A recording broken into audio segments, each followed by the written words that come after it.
আসসালামু আলাইকুম রহমতুল্লাহ। সম্মানিত দেশবাসী, আমি সর্বপ্রথম শুকরিয়া আদায় করছি আল্লাহ রাব্বুল আলামিনের দরবারে, যিনি আমাকে এবং আমাদেরকে কোরআন সুন্নাহ মোতাবেক ইসলামী সংগঠন ইসলামী আন্দোলন বাংলাদেশের ক্ষুদ্র কর্মী হয়ে কাজ করে তৌফিক দান করছেন। আমরা বেশ কিছুদিন ধরে লক্ষ্য করছি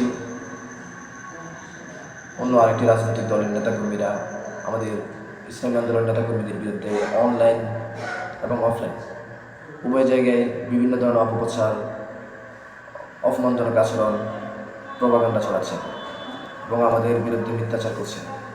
আমরা আপনাদের কাছে অনুরোধ করব এবং আপনাদেরকে বিনয়ের সাথে বলব, আপনারা আল্লাহ রাব্বুল আলামিনকে ভয় করুন, পরকালের শাস্তিকে ভয় করুন। আল্লাহ রাব্বুল আলামিনকে যদি ভয় করে থাকুন তাহলে অবশ্যই এই ধরনের মিথ্যাচার, এই ধরনের অপবাদ থেকে বিরত থাকবেন।